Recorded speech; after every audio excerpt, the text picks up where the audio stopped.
नमस्कार दोस्तों, सीखो विद स्वराज चैनल में आपका स्वागत है। दोस्तों, इस वीडियो में हम बात करेंगे टाटा ग्रुप की एक बहुत बड़ी कंपनी के Q3 के रिजल्ट के बारे में। कंपनी का नाम है टाटा स्टील। टाटा स्टील का आज मार्केट क्लोज होने के पश्चात शाम को 6:30 बजे के लगभग Q3 के रिजल्ट कंपनी द्वारा जारी किए गए हैं। तो वो रिजल्ट कैसा है उसी के बारे में आज हम इस वीडियो में चर्चा करेंगे।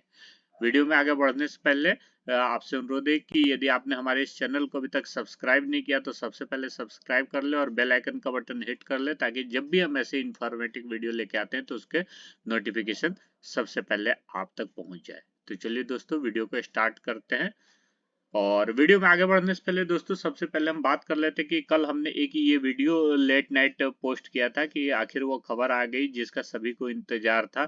तो ये एक्चुअली वोडाफोन आइडिया के बारे में था, और ये लगातार गवर्नमेंट से मांग कर रहे थे कि इनका जो कर्ज है उनको इक्विटी में गवर्नमेंट कन्वर्ट कर दे। तो फाइनली फ्राइडे की देर रात को गवर्नमेंट ने वोडाफोन के ऊपर जो इनका कर्ज था उसको डेट को पूरे को इक्विटी में कन्वर्ट कर दिया। और जैसे ही ये न्यूज मार्केट में आई तो सभी को लगने लगा कि कहीं ना कहीं अब वोडाफोन आइडिया में रिवाइवल हो सकता है। और इसकी वजह से वोडाफोन आइडिया और इससे संबंधित जो भी कंपनियां हैं जिन्होंने वोडाफोन आइडिया को अपना कर्ज दिया है, उन सब में आज एक अच्छा मूव देखने को मिला। तो इस वीडियो में हमने दो कंपनी के बारे में चर्चा की थी, एक वोडाफोन आइडिया और एक इंडस टावर।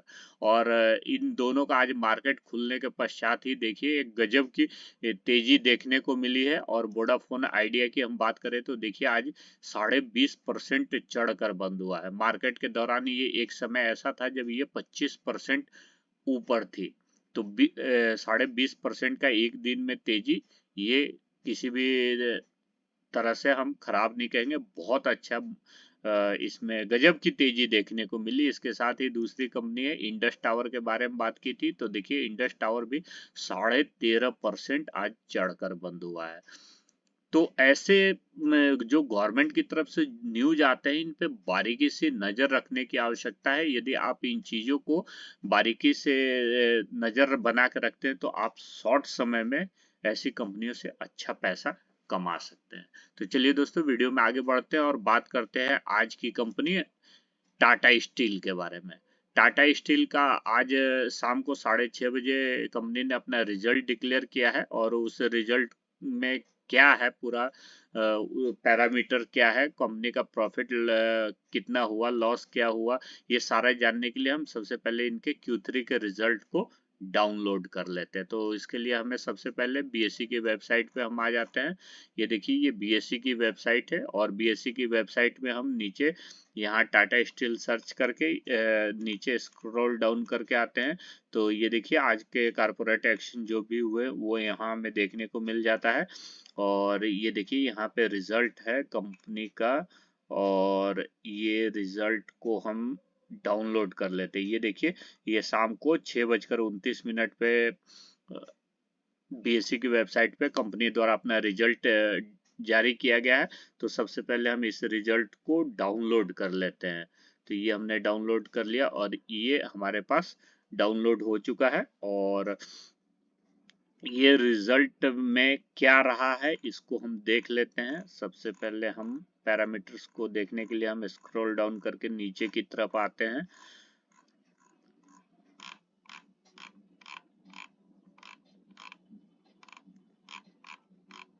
काफी लंबा रिपोर्ट है। ये टाटा स्टील एक्चुअल में बहुत बड़ी कंपनी है, जितनी बड़ी हम सोचते हैं उससे कहीं ज्यादा बड़ी कंपनी है। तो ये देखिए, stand alone statement of profit and loss for the quarter 9 month ended. तो स्टैंड अलोन नहीं है, हमें कंसोलिडेटेड रिजल्ट देखना है कंपनी का। तो और थोड़ा सा हम नीचे आते हैं स्क्रॉल डाउन करके, ये देखिए ये आ गया consolidated statement of profit and loss for the quarter, लेकिन 9 मंथ एंडेड ऑन 31 दिसंबर 2022। तो ये कंसोलिडेटेड रिजल्ट है, इसको थोड़ा हम बड़ा करके पढ़ लेते हैं। सबसे पहले देखिए, ये जितने भी फिगर हैं सारे ये करोड़ में हैं। तो चलिए सबसे पहले कंपनी का टोटल इनकम हम देख लेते हैं। देखिए कंपनी को अभी इस क्वार्टर में 57,354 करोड़ रुपए का इनकम हुआ है और पिछले क्वार्टर में ये 60,206 करोड़ का था, जिस जो कि अभी कम होकर 57,354 करोड़ हो गया। और एक साल पहले की हम बात करें तो ये जो इनकम था 60,842 करोड़ का था। तो यहाँ पे हमें इनकम जो है वो ईयरली आधार पे भी कम होते हुए देखने को मिल रहा है और क्वार्टरली आधार पे भी इनकम। हम खर्च की बात करें तो देखिए ये इस क्वार्टर में कंपनी का जो खर्च है 57,172 करोड़ रुपए का रहा और पिछले क्वार्टर में ये जो खर्च था वो 57,684 करोड़ का था और एक साल पहले ये 48,666 करोड़ का था। तो ईयरली आधार पे तो कंपनी का जो खर्च है वो बढ़ा है, लेकिन क्वार्टरली आधार पे कंपनी ने अपना खर्च घटाया है। लगभग 500 करोड़ के लगभग हमें खर्च कम होता हुआ देखने को मिल रहा है। इसके बाद इनकम में से एक्सपेंस को निकाल देते हैं तो हमारा प्रॉफिट आ जाता है। तो प्रॉफिट देखिए कंपनी का 182 करोड़ का हुआ है।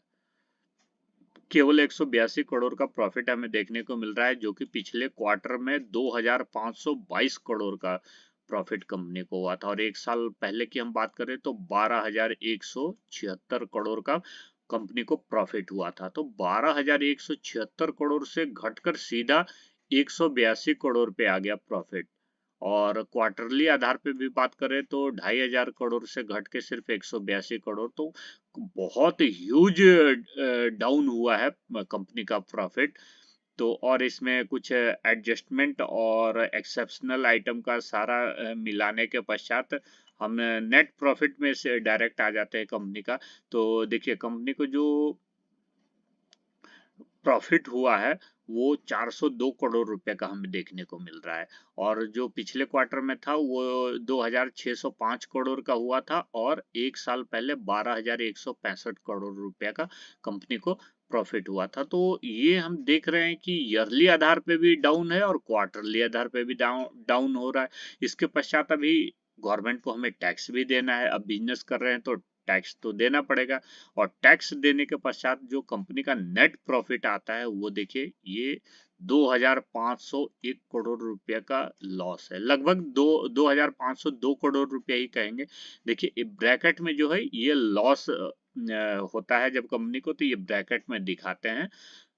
तो देखिए 2,502 करोड़ रुपए का लॉस हो रहा है, जो कि पिछले क्वार्टर में 1,297 करोड़ रुपए का कंपनी को प्रॉफिट हुआ था और एक साल पहले की बात करें तो 9,598 करोड़ का प्रॉफिट। तो लगभग 9,500 करोड़ से प्रॉफिट घटकर सालाना आधार पे सीधा लॉस में आ गया 2,500 करोड़।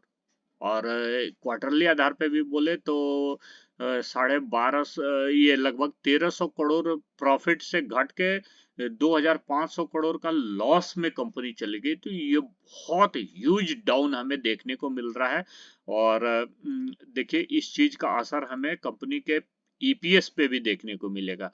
देखिए कंपनी का ईपीएस जो है नेगेटिव में आ गया, 1 रुपया 82 पैसे का पर शेयर जो कंपनी को है 1 रुपया 82 पैसे का लॉस ही हुआ है इस क्वार्टर में, जो कि पिछले क्वार्टर में 1 रुपया 24 पैसे का प्रॉफिट हुआ था और एक साल पहले ये प्रॉफिट 7 रुपया 91 पैसा पर शेयर था।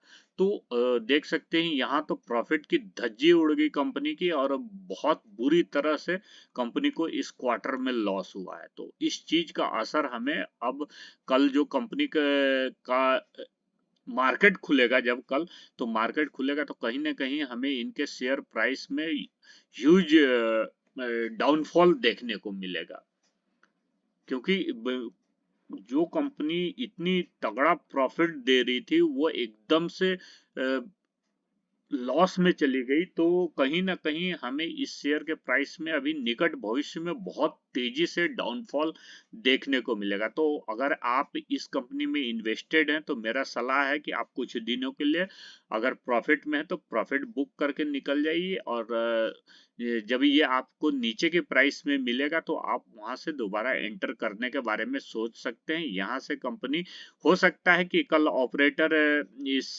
कंपनी के शेयर प्राइस को चढ़ा दें, लेकिन एक दो दिन वो चढ़ाएंगे और उसके बाद एकदम से डाउनफॉल हमें देखने को मिलेगा। और डाउनफॉल होगा तो बहुत जबरदस्त डाउनफॉल होगा, क्योंकि आपने इस चीज को देखा है कि जो कंपनी का जो प्रॉफिट है वो बहुत बुरी तरह से कम हुआ है। कहाँ 1300 करोड़ का प्रॉफिट था एक क्वार्टर पहले, और कहाँ अभी उसका जस्ट डबल कंपनी को लॉस हो गया इस क्वार्टर में। तो आप इस कंपनी के शेयर प्राइस पे अपना नजर बना के रखिए। यहाँ से जो एफ एंडो में ट्रेडिंग करते हैं वो कहीं ना कहीं शॉर्ट करके अपना प्रॉफिट कमाने की कोशिश करेंगे, तो आप इस कंपनी के शेयर से दूर रहिए। और इस पे अपनी नजर बना के रखिए। ऑब्जर्वेशन बहुत जरूरी है स्टॉक मार्केट में। किसी भी कंपनी में हम ट्रेडिंग करें या ना करें, लेकिन ऑब्जर्वेशन बहुत जरूरी होता है। ये कंपनी बहुत अच्छी कंपनी है। अभी इसमें 7 कंपनी का मर्जर भी होने वाला है, और मर्ज होगी जो सारी टाटा की ही कंपनी है, जिसमें से 5 कंपनी तो ऑलरेडी स्टॉक मार्केट में लिस्टेड है और 2 कंपनी अनलिस्टेड कंपनी है। अब सातों कंपनी की हम बात करें तो देखिए, Tata steel long product, tin plate, उसके बाद Tata metallics, TRF Indian steel and wire product, Tata steel mining limited और एसएनटी माइनिंग लिमिटेड, ये 7 कंपनियां हैं जो इसमें मर्ज होगी। और मर्ज होने के पश्चात सबसे बड़ा बात, जो टाटा स्टील का ब्रांड वैल्यू है, ब्रांड की पहचान जो है, टाटा अपने इस टाटा स्टील के जो ब्रांड है इसको पूरी दुनिया में फैलाना चाहती है और इसे एक बहुत बड़ी कंपनी बनाना चाहती है। इसी के लिए इनके जो 7 सब्सिडरीज हैं उन सबको मिला के एक कंपनी बनाने पर विचार चल रहा है, और ये ऑलमोस्ट फाइनली हो गया है। तो जब ये कंपनियां मर्ज हो जाएगी तो टाटा स्टील एक बहुत बड़ी कंपनी होगी, जिसका भविष्य में हमें फायदा देखने को अवश्य मिलेगा। लेकिन अभी जैसा कंपनी का इस क्वार्टर में रिजल्ट आया है, तो कहीं ना कहीं इस कंपनी में डाउनफॉल हमें देखने को मिलेगा। तो मेरा सुझाव है कि अभी आप इस कंपनी से दूर रहिए। इस वीडियो में इतना ही। ये वीडियो आपको कैसा लगा? अगर अच्छा लगा तो वीडियो को लाइक करें, अपने दोस्तों के साथ शेयर करें, और ऐसी इंफॉर्मेटिव वीडियो देखने के लिए हमारे इस चैनल को सब्सक्राइब करना बिल्कुल न भूलें। मिलते हैं अगले वीडियो में। जय हिंद।